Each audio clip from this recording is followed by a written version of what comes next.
सिद्धस्तुती चालू आहे.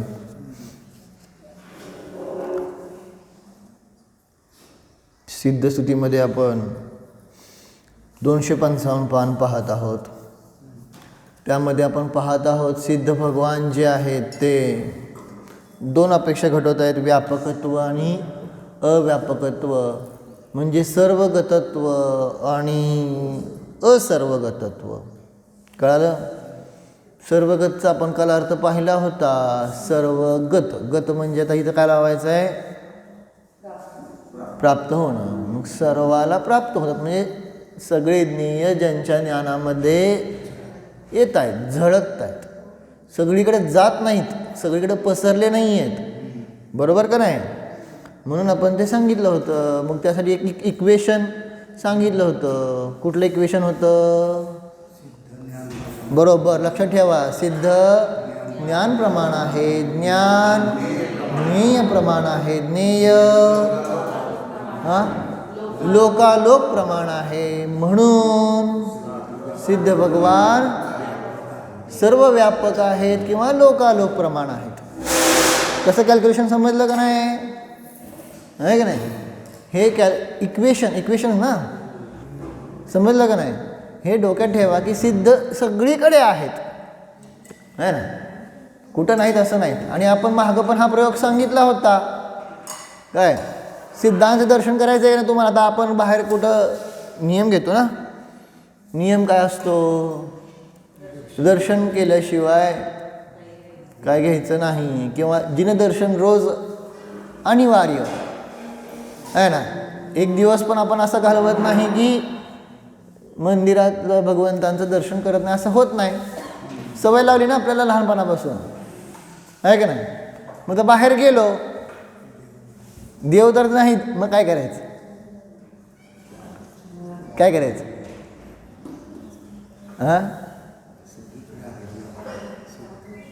मंदिर नाही असं घडतं का नाही कुठं बाहेर गेल्यावर? मग काय करायचं? काय मी सांगितलं ते प्रयोग. अहो, पूर्ण 2.5 द्वीपामध्ये सगळ्या क्षेत्रातून सिद्ध झालेत का नाही?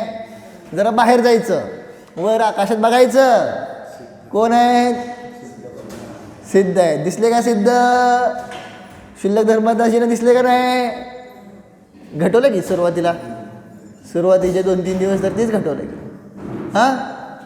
मग तसं सिद्ध दर्शन करायचं. आणि सिद्ध दर्शन झाल्यानंतर मग झालं का नाही? मंदिर नसलं, आपण कुठं गेलो आहे ना, तरी आपला दर्शन चा नियम मोडला नाही. कळलं का नाही? कारण डोळ्यानं बघायला गेलं तर सिद्ध नाही दिसणार. सांगितलं तुम्हाला. आता जे नव्हते त्यांना मी काय करू शकणार नाही, पण ज्यांनी सुरुवातीची प्रवचन ऐकलेत त्यांना कळेल, आहे ना. ज्ञानाने पाहिला तर काय, हे मग बाहेर पूर्ण सगळीकडे आहेत, कुठं नाहीत असं नाहीत, पूर्ण 2.5 द्वीपामध्ये सिद्ध आहेत. सिद्धांचे भेद वाचले का सगळे? विजय डॉक्टरांनी पाठवले ग्रुपमध्ये, कसे कसे प्रकारचे सिद्ध आहेत. वाचले का सिद्ध भेद वाचले का? अजून वाचले नाहीत? मी विचारणार आहे, सांगितलं होतं का नाही? सगळे सिद्धच आहेत, परंतु त्यांच्या भूतकाळाच्या अपेक्षेने ते सगळे भेद घटवले आहेत. बघा जरा पंढरपूर स्वाध्याय ग्रुप बघत जावा. जर ज्ञानात सिद्ध आणायचे असतील तर मग काय सांगत होतो की मग तिथे ते सगळे सिद्ध घटवलेत ना. मग पूर्ण 2.5 द्वीपामध्ये काय आहेत? सिद्ध आहेत, आहे ना. त्यामुळं अख्खं 2.5 द्वीपच सिद्ध क्षेत्र आहे. ह्या कणातून पण गेलेत, समजलं का नाही? सगळ्या कणाकणातून सिद्ध गेलेले आहेत. सगळी भूमी शुद्ध आहे. कळलं का? 2.5 द्वीपाच्या बाहेर काय सांगता येत नाही, आहे ना. पण 2.5 द्वीप एकदम शुद्ध आहे. मोक्षाला जाण्यासाठी. जायचं का नाही ते प्रत्येकाचा आपला आपला योग्यता, पुरुषार्थ वगैरे वगैरे है ना. परंतु आहे अख्खं 2.5 द्वीप म्हणजे किती मोठं आहे. आपण सहज म्हणतो 2.5 द्वीप कितीचं आहे हो. योजन किती योजन आहे 2.5 द्वीप? 45 लाख योजन सहज म्हणतो. पण तो ॲक्च्युली किती मोठा आहे जर आपण नीट बघितलं तर कळेल. भरत क्षेत्रामधला, आर्यखंडामधला आत्ता जेवढी पृथ्वी आपल्याला माहिती आहे तो पण काय म्हणतोय आपण, एक बिंदू आहे म्हणतो. मग तुम्ही कल्पना तर करा, आर्यखंडातला एक बिंदू म्हणतोय आपण. आर्यखंड, त्याचा भरत क्षेत्र, मग नंतर अजून मोठं मोठं होत ते जम्बूद्वीप, आणि असा एक द्वीप नाही, असे किती सांगितले, असं नाही 2.5 द्वीप. पहिला द्वीप, मग नंतर लवण समुद्र, मग परत धातकी खंड, मग परत कालोदक समुद्र, आणि मग पुढं पुष्कर अर्धद्वीप. एवढा मोठा आहे ते. कल्पना होते का ज्ञानामध्ये, आहे ना. 2.5 म्हणून म्हणालो ना की ही सगळी चर्चा जाणून आम्हाला फायदा काय होतो. आपल्याला वाटतं काय की आम्ही जे काय करत आहोत ते योग्य आहे, आम्ही लवकर मोक्षाला जाऊ.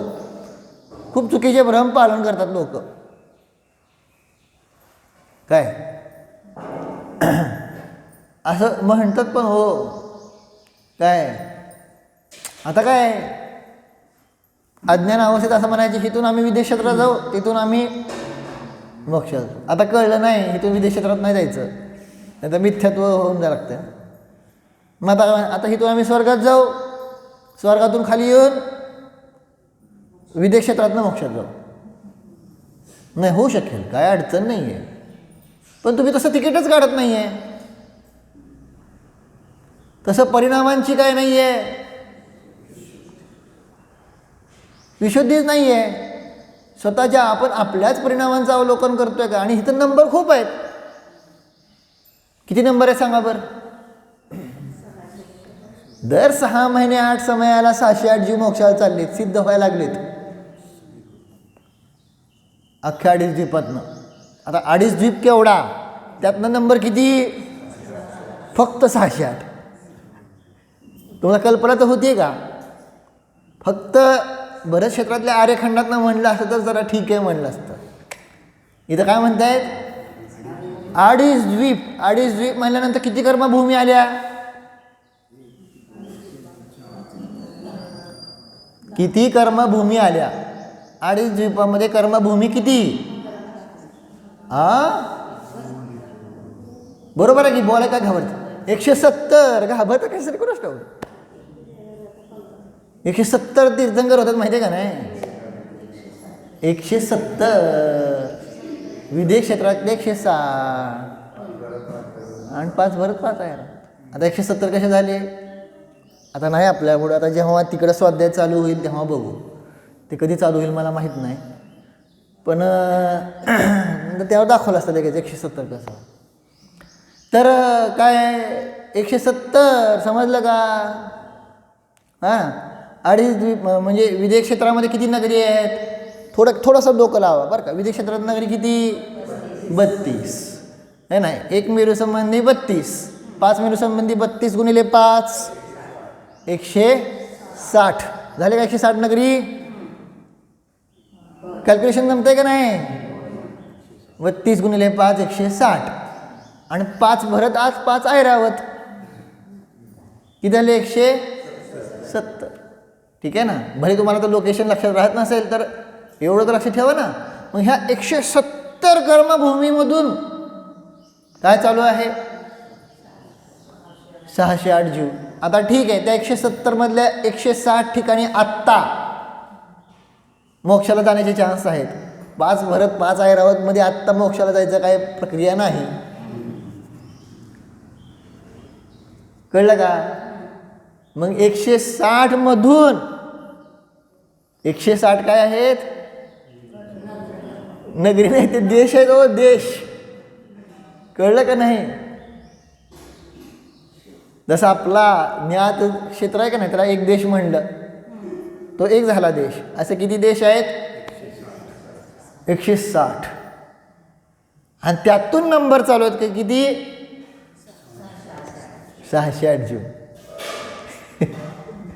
त्या 160 मध्ये तुम्हाला अजून कॅल्क्युलेशन सांगू का? थोडा विचार करा. 160 मध्ये कितीतरी 6व्या 7व्या गुणस्थानावरती जीव आहेत जे निकट आहेत मोक्षाला जाण्यासाठी, आहे ना. किती जीव पंचम गुणस्थानावरती आहेत, कित्येक जीव चतुर्थ गुणस्थानावरती मनुष्य सांगतोय. बाकीचे तर मी अजून तिघांच्या वगैरे काय घटवत पण नाही. आहेत की नाहीत? आणि आपल्याला काय वाटतंय? आम्ही आपलं श्रावकोचित कार्य करतोय, सिद्ध होतोय. असं नाही आहे प्रभू. होऊ शकेल, काय अडचण नाही, परंतु तेवढं आपण स्वतःमध्ये स्थिर आहोत का हे खूप महत्त्वाचं आहे ना. स्वभावामध्ये लीन राहतो आहोत का?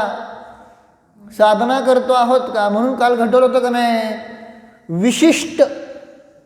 विशिष्ट परिणामांची विशुद्धी असणाऱ्या साधूंनाच अवधी मनपरे अथवा संसर्वृद्धी आदी प्राप्त होत आहेत. संसर्वृद्धीमधल्या पण काही ठराविकच, पण कोणाला? ज्यांच्या परिणामांची वृद्धी. विचार करा, आता मोक्षाला जायचं म्हणल्यानंतर त्याच्यापेक्षा पण अजून परिणामांची विशुद्धी पाहिजे का नको? आणि आपण काय घेऊन बसलोय? चुकीचे भ्रम, आहे ना. कळालं का नाही? त्यामुळं अशा चुकीच्या भ्रमामध्ये आज जगायचंच नाही. काय आम्ही रोज मंदिरात येतोय, श्रद्धा करतोय, तुम्ही सांगाल जसं श्रावकाच्या सगळ्या 6 क्रिया करतोय, ध्यान करतोय, जातोय लवकर मोक्षाला. नाही, होऊ शकेल. मी असं म्हणत नाही आहे की होऊ शकत नाही, असं नाही. शास्त्रामध्ये तसा पण उल्लेख आहे की असंयमी चतुर्थ गुणस्थानामध्ये सुद्धा, मापाची किती वेळ घडत होतं का नाही, चतुर्थ गुणस्थानामध्ये असून सुद्धा तो जीव काय सांगितलं? अंतर्मूर्त स्वतःचा काय करू शकतो? आत्माचा अनुभव करू शकतो. आहे ना, प्रवचनसारच्या टीकेमध्ये आले का नाही त्याचा उल्लेख? ध्यान संतान, ध्यानान्वय सूचन, ते आली ना चर्चा सगळी. आणि ध्यान चिंता, नशीब लक्षात ठेवलं तर सांगायचा आम्हाने पक्क केलंय ना. त्यामुळं तर सांगायचा अभिप्राय, उद्देश काय आहे? होऊ शकतं नाही असं काही नाही आहे. खूप जणांचं झालेलं आहे ना. भरत चक्रवर्ती म्हणून तर परदेशी दीक्षा घेतला की मोक्षाला गेला. मागच्या भावांची तर साधना होतीच, पण ह्या भावामध्ये पण साधना केली. भले चक्रवर्ती होता, आता चक्रवर्ती म्हणल्यानंतर किती कामं असतात. स्वतःला लय आपण बिझी समजतोय. तुम्ही काय बिझी आहे? हां, चक्रवर्ती माहिती आहे तुम्हाला? त्याला किती जबाबदारी आहे? 6 खंडाचा अधिपती. आपल्या भाषेत सांगायचं म्हणलं तर सोपं बघा की नुसतं आपलं एखादा काय म्हणतात ना, पंतप्रधान आपलं मोदीजी काय किती बिझी आहे. त्याच्यापेक्षा सुद्धा बिझी कोण आहे का नाही? पण त्यातून सुद्धा तो जीव काय करतोय? परम पुरुषार्थ करतात, स्वतःला जाणतायत. म्हणून तर ती साधना अशी झाली की दीक्षा घेतल्या अंतर्मुहूर्तात केवलज्ञान झालं. कळलं का? लक्षात येते? आपल्याला ती साधना करायची, आपल्या जीवनामध्ये ते उद्देश ठेवायचं. आपण बाकीचं दुसऱ्याचं बघून हे करायचं ते करायचं सगळे संसार असलाच चालू आहे. दुसऱ्याचे भक्त बघायचं आणि आपण पण तसे विषय भोगायचे. त्यांनी गाडी आणली, आपण गाडी आणायची. त्यांनी काय केलं, नवीन हे केलं, आपण नवीन हे आणायचं. मोबाईल आणला, मोबाईल. एक एक्झाम्पल सांगतोय, हे परिग्रहाचं सांगितलं. तसं दुसऱ्या कुठे तर वस्तू बघायच्या आहे का नाही. आणि तसलंच आपलं काय ते बघून लगेच प्रेरणा उत्पन्न होते का नाही विषय भोगांची. त्यांनी रील बनवतात, आपण पण रील करायची. काय त्यांनी असं कार्यक्रम करतात, आपण पण असं. काय विषय भोगांची रेलचेल आपण लगेच शिकतोय. पण इथं एवढे 608 जीव मोक्षाला चाललेत, तिकडे बघून अरे वा हे जीव चाललेत मोक्षाला, चला आपण पण जाऊया, अशी काय नाही है ना. सांगायचा उद्देश सिद्ध 608 जीव चालले, तर जो जीव जसा पुरुषार्थ करणार तो जीव तसा मोक्षाला जाणार. आणि इथं कोणाचं कोणाला बंधन नाही, कोण सिनियर ज्युनियर नाही मोक्षामध्ये. कळलं का? आदिनाथ भगवान म्हणले काय, मी सिनियर आहे आणि त्यांचा नातू कोण अनंतवीर्य, त्यांच्याकडनं शिकला का नाही? कारण प्रथम धर्म कोणी सांगितला? आदिनाथ भगवंतांच्या समोशरणातनं झाला का नाही? तोपर्यंत धर्म नव्हता का नाही तीर्थंकरांच्या वेळेस? पण प्रथम धर्म समजला कुणी? म्हणजे शिकवणारे गुरु कोण? आदिनाथ होते. पण त्यांचं आयुष्य किती होतं? नाही, केवळ ज्ञान. केवळ ज्ञान म्हणतो. केवळ ज्ञान किती वर्ष केलं? केवळ ज्ञान किती होतं त्यांना? केवळ ज्ञान विचारतो तुम्हाला मी. त्यांचं 1,00,000 पूर्व शिल्लक राहिलं तेव्हा वैराग्य आलं, त्यातले 1,000 वर्ष त्यांनी मौन राहून साधना केली, मग केवळ ज्ञान झालं.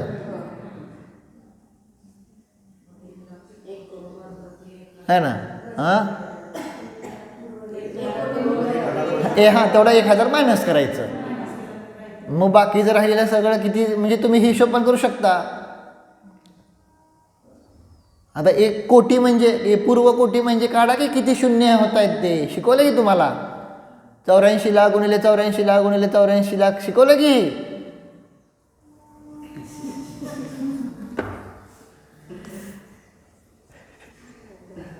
शिकवलंय, त्याच्यावर शिकवलंय. 1 पूर्व कोटी म्हणजे किती शून्य होत आहेत, जरा उघडून बघा पुस्तकं, है ना. आता नाही सांगत क्यूब होतंय 84 लाखाचा, है ना. तर ते बघा तुम्ही आता आणि मला उद्देशाला सांगा, तेवढा अभ्यास देतो. तर तेवढं आयुष्य काय झालं? केवळ ज्ञान होतं. पण तेवढ्या वेळामध्ये अनंतवीर यांनी काय केलं? केवळ ज्ञान तर केलंच केलं, कारण त्यांच्या समोशनात केवळ ज्ञानी पण असतात ना. असतात का नाही? अनेक प्रकारचे केवळ ज्ञानी असतात, आहे का नाही? मुख केवली, अजून काय काय काय काय आहेत ना सगळे केवली वगैरे. नाही बरोबर. पण समोशरणातले केवली वेगळे असतात, तिथं उपसर्ग केवली नसतात. तर सांगायचा अभिप्राय, मग तिथं केवळ ज्ञान काय हे सांगितलं केलं, आणि ते जीव मोक्षाला पण गेला. मग ते म्हणत बसले नाही मी पहिला मोक्षात जाणार मग तू जायचं, अशी व्यवस्था नाही आहे. प्रथमानुगातल्या गोष्टी वाचा, है ना. एवन ज्यांनी दीक्षा दिली त्यांना नंतर त्या सूर्य काय तर पुढं त्यांना उशिरा केवळ ज्ञान झालं, आणि जो विपरीत वागत होता, है ना, त्यांना अनेक भावानंतर दीक्षा घेतल्यानंतर त्यांना केवळ ज्ञान. तोपर्यंत हे सूर्य अजून तसेच होते. काय म्हणते असेल नाव, मी चुकवू शकेल म्हणून पुढचं नाव बोललो नाही, है ना. कळालं का? प्रथमानुगात अशा गोष्टी आहेत, असा काही नियम नाही आहे, है ना. मग होऊ शकते, काही होऊ शकतं. मग सांगायचा उद्देश की सिद्ध व्हायचं आहे, त्यामुळे प्रत्येकाने काय करायला पाहिजे? स्वतः पुरुषार्थ करायला पाहिजे. चला सांगा, मला एक क्वेश्चन परत सांगा. आपला विषय कशावर निघाला? 608 जीव काय होतात? सिद्ध होत आहेत. त्यामुळे सगळीकडे सिद्ध आहेत, सिद्ध दर्शन करायचं रोज, है ना. ठीक आहे ना. प्रत्येक कण पवित्र आहे, प्रत्येक कण पूर्ण 2.5 द्वीपच कसं आहे सांगितलं? सिद्ध होण्यास योग्य आहे, बाधक नाही. खूप जीव लगे अहो काय हो आम्ही झालो असतो सिद्ध, पण काय करायचं, पंचम काळ आहे. काळ बाधक आहे का तुमच्या सिद्ध होण्यासाठी? काय काळ बाधक आहे का? अहो काळ बाधक असता तर मग पंचम काळ लागल्यानंतर सुद्धा कितीतरी साधू गेले का नाही मोक्षाला? कोण कोण गेले पंचम काळात मोक्षाला? जम्बूस्वामी तर लास्ट झाले. त्याच्या अगोदर जम्बूस्वामीच्या अगोदर कोण मोक्षाला गेलं? हां, सुधर्मा स्वामी. त्याच्या अगोदर हां, ते गौतम गंधर्व मला माहीत नाही, आठवत नाही, 4थ्यात का 5व्यात होते, पण सुधर्मा स्वामी ते 5व्यातच गेलेत. कळलं का नाही? आणि अजून गेलेत बघायला गेलेत, आठवण. हां, श्रीधर आहेत का? असतील, मला आठवत नाही. तर मग सांगायचा अभिप्राय, मग हे सगळे गेले का नाही मोक्षाला? तिसऱ्या काळामध्ये कोण मोक्षाला गेलं? तिसऱ्या काळामध्ये कोण मोक्षाला गेलं? अनंतवीर्य, आदिनाथ भगवान, हे सगळे तिसऱ्या काळात मोक्षाला गेलेत. अजून 4था काळ लागायचा होता.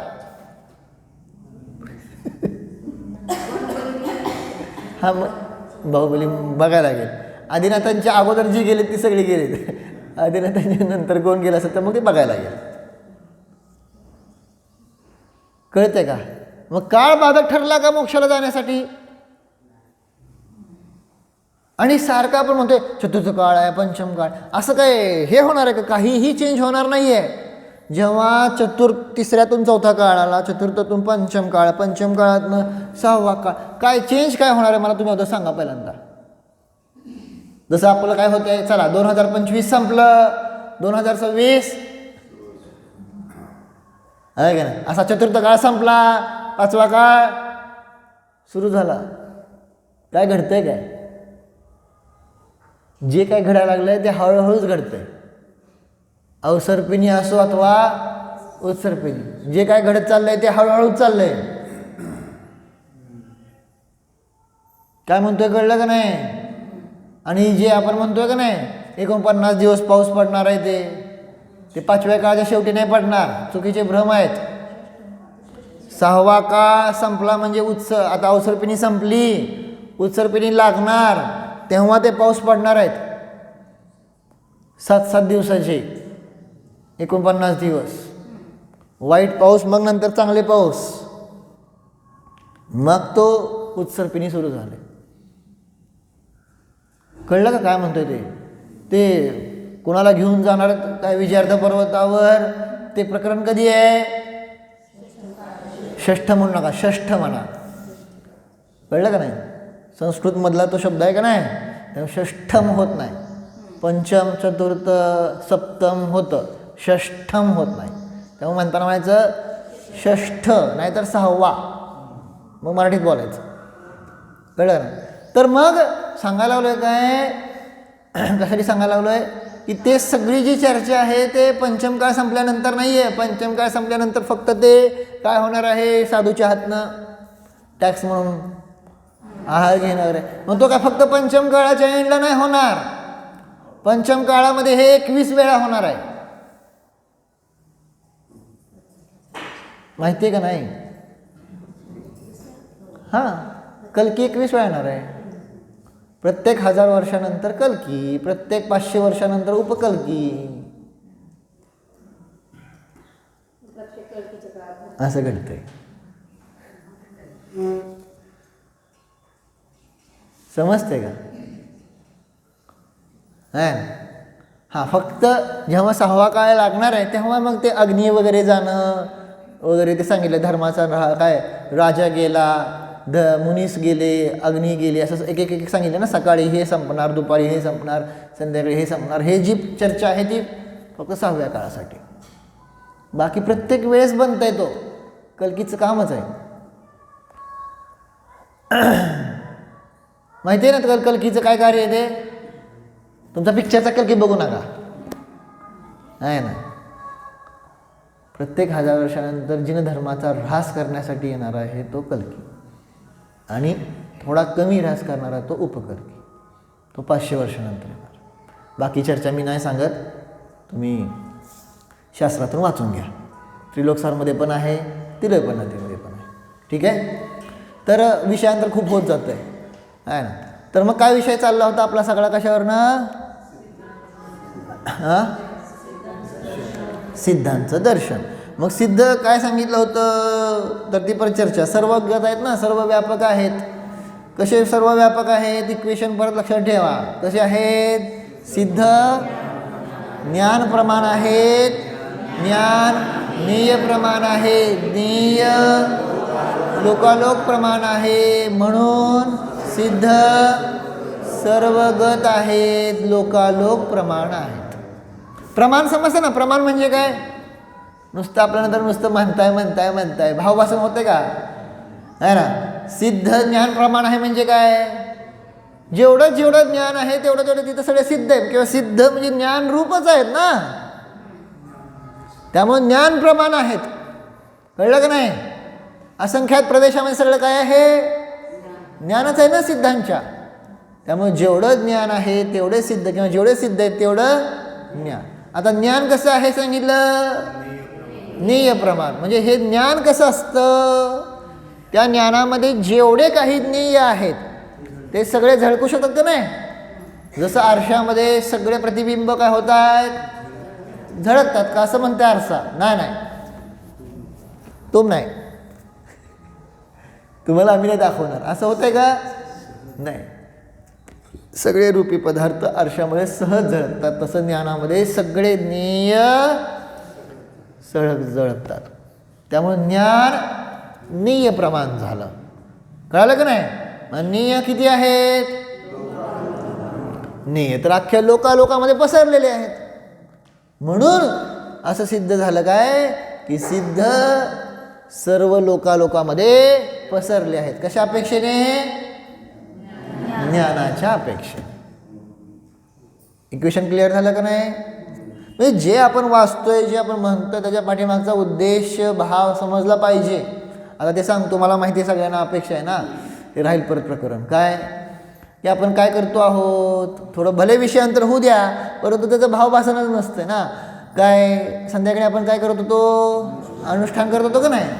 कशाच्या निमित्तात? हां ना. मग आता प्रश्न तोच, तुम्ही आम्हाला शिकवलं काय एक द्रव्य दुसऱ्या द्रव्याचं काही करता नाही, आणि तर तुम्ही काय म्हणताय? त्यांचा बरं व्हावं म्हणून आम्ही अनुष्ठान करायचं. असं कसं? असा प्रश्न पडला का? आहे ना. चिंतन करायला पाहिजे नको? प्रश्न पडायला पाहिजे. तर मग मोक्ष मार्गात आपली गाडी बरोबर जाते. नुसतं कानानं ऐकत असेल तर काय उपयोग नाही. तर मग तिथं सांगितलं काय आहे ना. तर आता पहिल्यांदा थोडंसं प्रकरण समजून घ्या. आपण अनेक वेळा सांगत असतो की सिद्धचक्र विधान कोणी केलं? मैनासुंदरीने. फळ कोणाला मिळालं? असं म्हणतो ना, फलपाय मैना राणी. श्री सिद्धचक्र का पाठ माहिती आहे सगळ्यांना, भजन. ठीक आहे. तर मग त्याच्यामध्ये पण सांगितलं की त्याने केलं आणि ह्याला फळ मिळालं असं तर होत आहे का? करे आप फल देय अन्य तो स्वयं किये निष्फल होते म्हणलं ना आपण निर्जरमध्ये पहिल्या दिवशी. कळलं का नाही? तर मग सामायिक पाठ. त्यामुळे ते तर काही विषयच येत नाही. मग काय घटना काय घडली पण आता तिथलं समजून घ्या, मग इथलं सांगतो. मग तुम्हाला लक्षात येईल की काय आवश्यकता आहे ना.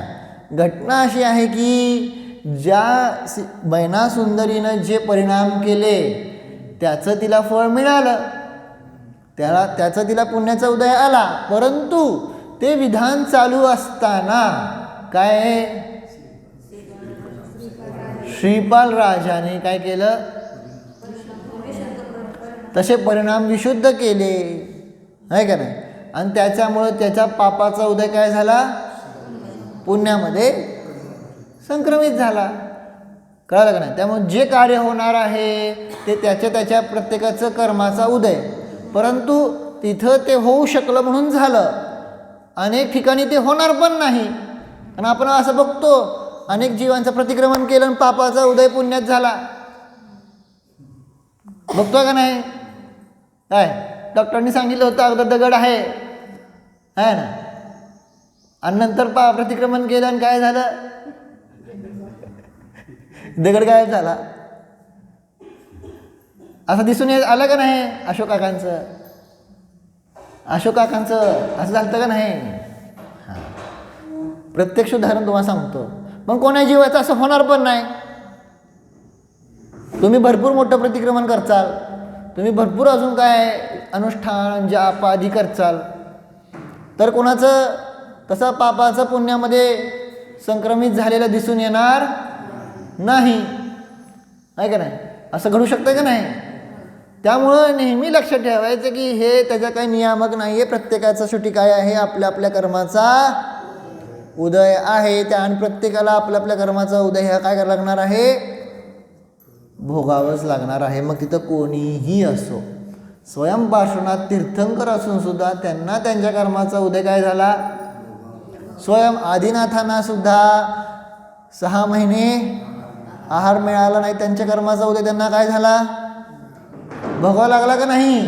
मग जिथं तीर्थंकरांच्या जीवाला एवढा पुण्य असून सुद्धा हे भोगावं लागतं, तिथं आपल्यासारख्या सामान्य जीवांना काय चर्चा. ठीक आहे ना. त्यामुळे हे लक्षात ठेवायचं, हे सूत्र लक्षात ठेवायचं की शेवटी जसं ज्याचं कर्म आहे त्याचं तसं तेवढं त्याला फळ भोगावं लागणारच आहे. मग आता हे करायचं का. मग आता जी तिकडं आपण इकडं आहे का नाही. त्यांनी त्यांची साधना करतायत, त्यांनी त्यांच्या दोषांचं प्रतिक्रमण आधी करतायत, बाकीचं सगळं करतायत. आपण का करायचं हे महत्त्वाचं आहे ना आता, आहे ना. तर पहिली गोष्ट काय माहिती का, आपल्यात प्रॉब्लेम काय माहिती आहे का, आहे ना. आपल्यामध्ये निगेटिव्हिटी खूप आहे, नकारात्मकता खूप आहे. आणि जेव्हा नकारात्मकता वाढते त्याचा निमित्ताच्या अपेक्षेने सुद्धा काय दिसून येतो, प्रभाव दिसून येतो का नाही. तुम्हाला उदाहरणं थोडी सांगतो निमित्ताच्या अपेक्षेने, आहे ना.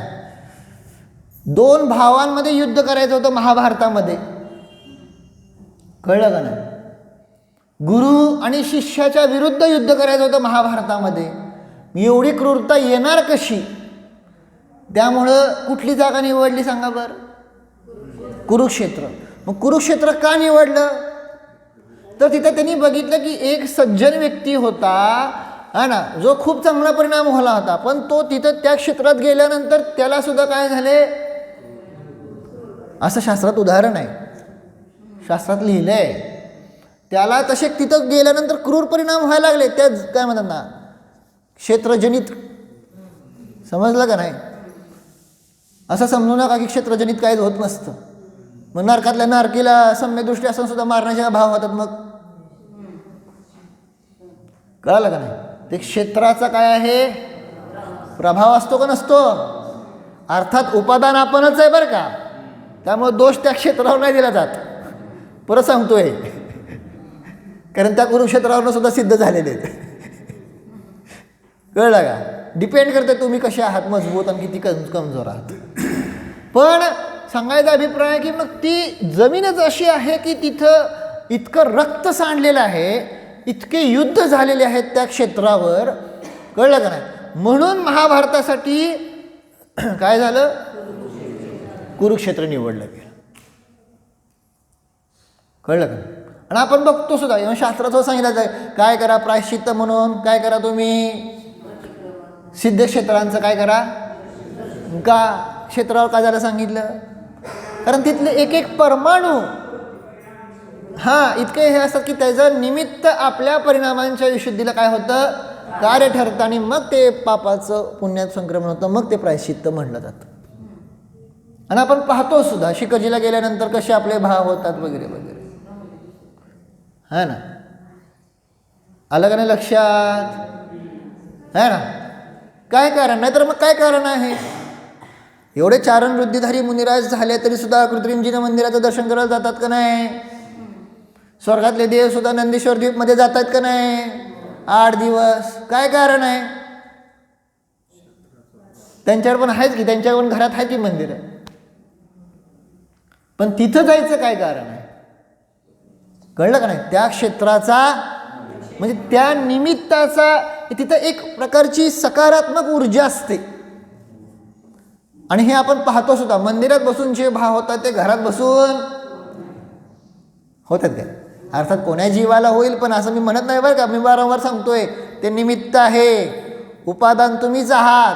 तुमचं उपादान मजबूत असेल तर तुम्हाला जंबूस्वामीसारखं बाजारामध्ये केवल्यान होईल. बाजारातच आलं ना जंबूस्वामी? नाही, जंबूस्वामी नाही, सॉरी, सुदर्शन सेठजी का? सुदर्शन सेठजी ना बाजारामध्ये केवल्यान झालं. बाजारात किती गोंधळ असतो, समजलं का नाही?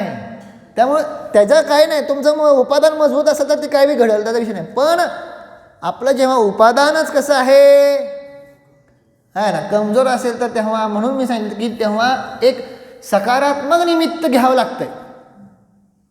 जिथं पॉझिटिव्ह एनर्जी जास्त आहे आणि त्याचा इफेक्ट पडत नाही असं नाही. स्वतः माताजी उदाहरण सांगायच्या आहे ना. आता ते उदाहरण तुम्ही ऐका, मग कसा इफेक्ट आणि मग का आपण अनुष्ठानाची सार्थकता कळेल आहे ना. काय होता एक, आता मला नावं आठवत नाहीत बरं का, ते नावं तुम्ही सांगा जर कोणाला आठवत असेल तर. एक राजा होता, तो राजा खूप दीर्घ काळ जगायचा. त्या राज्यामधले जे राजे होते ना किंवा तिथली लोक वगैरे असं दीर्घ काळ जगायचे, आयुष्य खूप प्रचंड मोठं होतं. आणि दुसऱ्या देशामधले जे राजे होते किंवा जे ते लवकर पटपटपट मरायचे. मग त्या दुसऱ्या देशातले कोणी हे आले, काय म्हणतात ना, सायंटिस्ट म्हणा किंवा काय म्हणतात ना, ते हे असतात ना ते हां, तर ते आले ह्या देशामध्ये. असं काय आहे की ह्या देशामधला राजा इतका दीर्घकाळ जगतो आणि आमच्या देशातला राजा एवढा काळ जगत नाही वगैरे, असं काय आहे? मग त्यांनी तिथं राज्यात आले, राजाला विचारलं काय, राजाला विचारलं काय, हे आपल्या दीर्घायूचं रहस्य काय? आता त्याने काय सांगायचं, तर तो काय म्हणाला, राजा त्याने बाहेर उद्यानात नेला आणि इथं एक मोठ्याच्या मोठं हे वृक्ष आहे का नाही, हे वृक्ष म्हणला अनेक वर्षापासून आहे. जेव्हा हे वृक्ष पडेल म्हणजे नष्ट होईल तेव्हा मी तुमच्या प्रश्नाचं उत्तर सांगतो म्हणलं. आहे ना. किती वर्षापासून आहे हे वृक्ष म्हणाला? 300 वर्षापासून आहे. कळलं का? ऐकू येते का? जेव्हा हे वृक्ष पडेल, आता एवढं मोठं वृक्ष, आता ह्यांना टेन्शन आलं की आमचं आयुष्य संपतंय काय आता. मग हे सगळे चिंतन करायला लागले जे आलेले ते, काय लवकर झाड पडावं, लवकर झाड पडावं, लवकर झाड नष्ट व्हावं, लवकर व्हावं, लवकर व्हावं, असं चिंतन केलं. आणि त्यामुळं खूप लवकर ते झाड काय झालं, मेलं, नष्ट झालं. आता म्हणाले सांगा आता उत्तर. अहो हेच तर उत्तर आहे म्हणाले.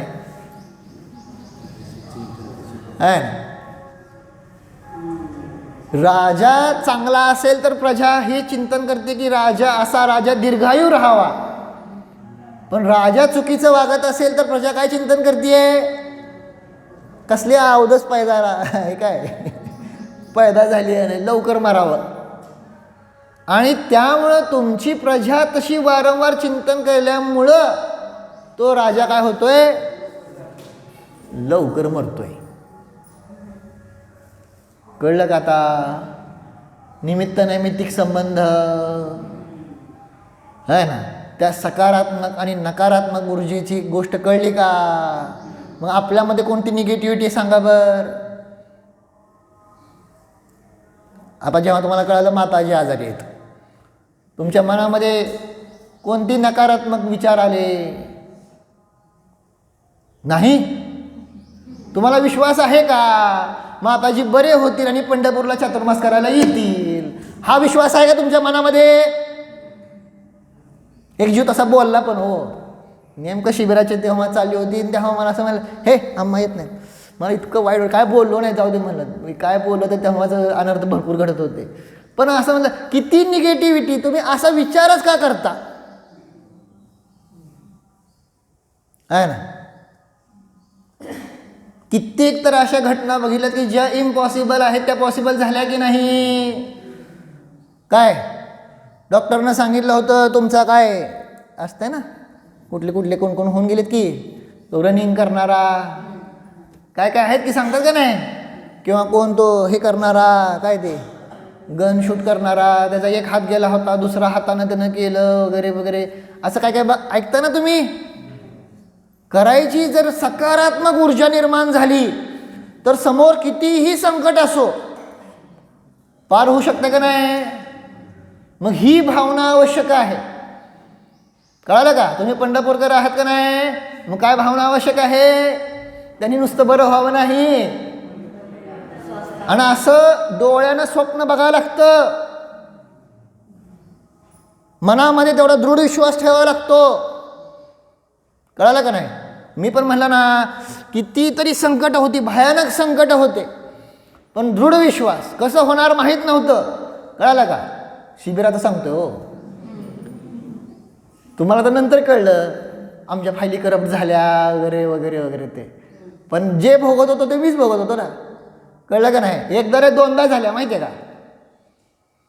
काय करावं समजत नव्हतं, पण मनामध्ये विश्वास होता. काय होणार, चांगलं होणार. होणार कसं होणार माहीत नव्हतं, पण होणार, आणि झालं. तुमच्या सगळ्यांच्या निमित्तच झालं बरं का, मी माझ्यावर नाही ठरवलं आहे ना, तुमच्या सगळ्यांच्या सकारात्मक ऊर्जेमुळेच झालं. तो विषय आहे. विषय काय आहे, हां, प्रत्येक जण काय घाबरला तर होत नाही.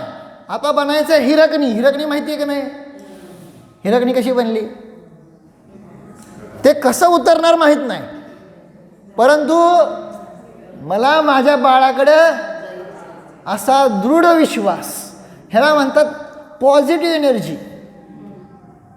हां, पुढची एक येते तशी वेबसिरीजमध्ये ती गोष्टच तशी आहे. कुठल्याही घटनेला आपण काय करतोय, लगेच निगेटिव्ह विचार करून ठेवायचा आहे ना, नकारात्मक विचार करायचा कुठल्याही ह्या बाबतीत. का, हे सगळे निगेटिव्ह एनर्जी क्रिएट करायची आणि त्यामुळं होत नाही आहे ना. पॉझिटिव्ह विचार करा, जशी चिंतन आहे ना, आणि काय घडो न घडो आपल्या परिणामांचं फळ आपल्याला मिळणार का नाही आहे ना. ॲटलिस्ट त्यांना पण सगळं होतंय तशी अनुकूलता. त्यामुळं आता गरजेचं सगळ्याला सांगा, फक्त पंढरपूर नाही, अकलूज, नातेपुते, फलटण, सोलापूर, सगळ्यांना सांगा काय चिंतन करायचंय, बरे होणार नाही म्हणायचं. माताजी विहार करून आमच्याकडे चातुर्मासाला येणार. असं इतका पॉझिटिव्ह विचार करा. काय हो ना हो, परंतु इतकी सकारात्मकता आपल्या हृदयात पाहिजे, म्हणून ते अनुष्ठान आहे.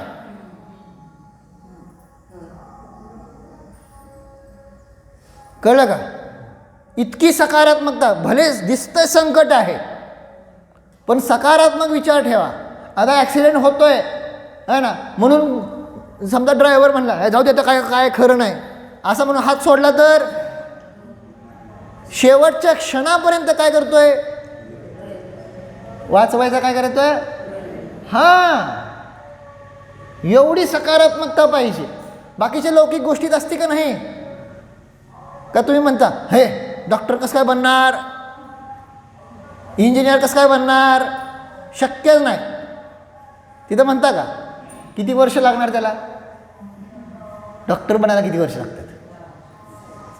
तुम्ही डॉक्टर बनलाय का नाही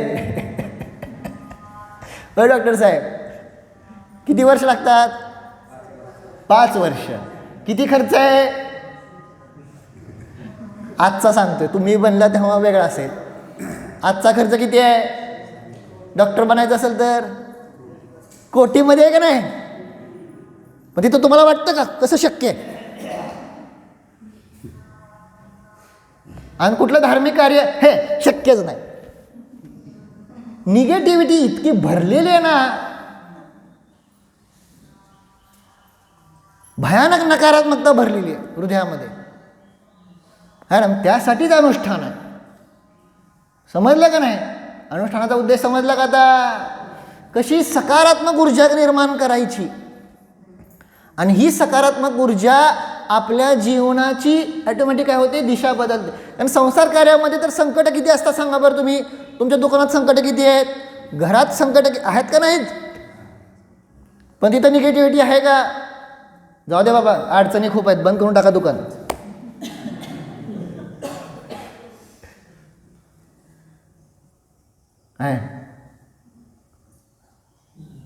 आहेत का नाही?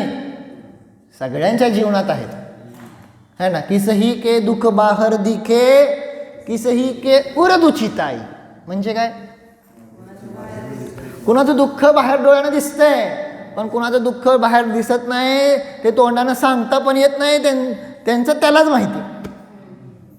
संसारामध्ये असंच आहे, सगळे मी सगळे बरं का, कोणी पण असू द्या, सामान्य असो अथवा कोणी विशेष जीव असो, प्रत्येकाचं काही ना काहीतरी आहे. परंतु त्यातून पार करण्यासाठी स्वतःच्या हृदयामध्ये एक सकारात्मक ऊर्जा आवश्यक आहे. कितीही दिसत असेल संकट पार होणार नाही, तरी सुद्धा एक सकारात्मक विचार आवश्यक आहे. आणि ह्याचं स्वतः जिवंत उदाहरण आहे श्रुतिका.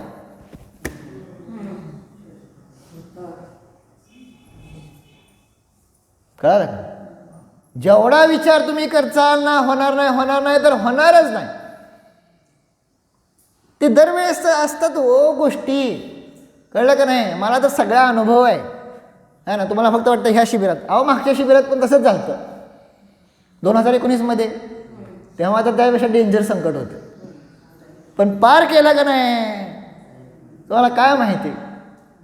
जाऊ दे, ते नाही सांगायचं मला, पण ठीक आहे. उद्देश काय आहे, होत नाही हे विचार सोडून द्यायचा, निगेटिव्हिटी बंद करायची आणि सकारात्मक ऊर्जा निर्माण करायची. की माताजी काय होणार आहे. छोटीशी गोष्ट सांगतो, मला माहिती आहे वेळ होतोय आणि थांबवतो, आहे ना.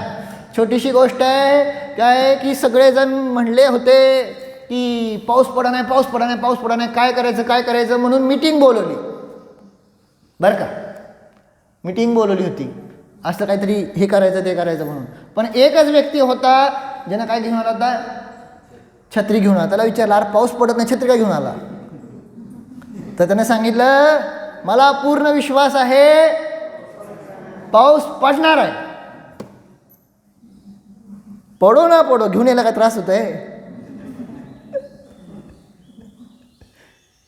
अशी सकारात्मक ऊर्जा घ्या, कळलं का नाही. आपण अगोदरच ठरवलं, हे नाही माताजी येणार नाही. तुम्ही एवढा विश्वास ठेवा आणि आमंत्रण द्यायला जावा. काय म्हणतोय, कळलं का. लक्षात येते. हे काय सांगताय, परत म्हणलं नाही, लगेच निगेटिव्ह. त्यांना विश्वास द्या, नाही झालं, आहे ना, होणार.